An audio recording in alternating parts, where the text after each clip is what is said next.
সংসদে এই তরুণ প্রজন্মের এবং এনসিপির প্রতিনিধিত্ব আবশ্যক। ভারতীয় আধিপত্যবাদ প্রশ্নে এবং আওয়ামী লীগের প্রশ্নে এনসিপি আপসহীনভাবে পূর্বের ন্যায় আগামীতেও লড়াই করে যাবে। আমরা মনে করি যে আগামী বাংলাদেশে এনসিপি শক্তিশালী রাজনৈতিক হিসেবে দাঁড়ানোর জন্য এনসিপির জেলা থেকে শুরু করে প্রত্যেকটি ওয়ার্ডে শক্তিশালী সাংগঠনিক একটি আহ্বায়ক কমিটি থাকা প্রয়োজন। পাশাপাশি এনসিপির যে অন্যান্য সহযোগী এবং অঙ্গ সংগঠনগুলো আছে, জাতীয় যুব শক্তি, জাতীয় ছাত্র শক্তি সহ অন্যান্য যত সংগঠন আছে, আমরা মনে করি সেগুলোরও একটি শক্তিশালী সাংগঠনিক ভিত্তি প্রয়োজন।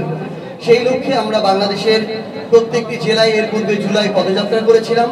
এখন আমরা জেলা পর্যায়ে সাংগঠনিক সমন্বয় সভা করছি।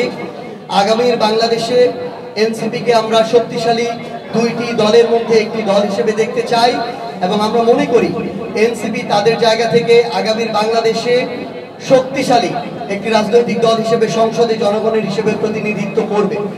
আমরা মনে করি ভারতীয় আধিপত্যবাদ প্রশ্নে এবং আওয়ামী লীগের প্রশ্নে এনসিপি আপসহীনভাবে পূর্বের ন্যায় আগামীতেও লড়াই করে যাবে। এককভাবে জামায়াত কিংবা বিএনপি তাদের জায়গা থেকে এই লড়াইটি শক্তিশালীভাবে চালিয়ে যেতে পারবে না। সেখানে এনসিপি এবং তরুণ প্রজন্মের উপস্থিতি আবশ্যক। Japan Bangladesh joint venture company JBS holdings limited. আমরা মনে করি দুর্নীতি বিরোধী আগামীর বাংলাদেশের যে জন আকাঙ্ক্ষা এবং লড়াই, সেই লড়াইও সংসদে এই তরুণ প্রজন্মের এবং এনসিপির প্রতিনিধিত্ব আবশ্যক।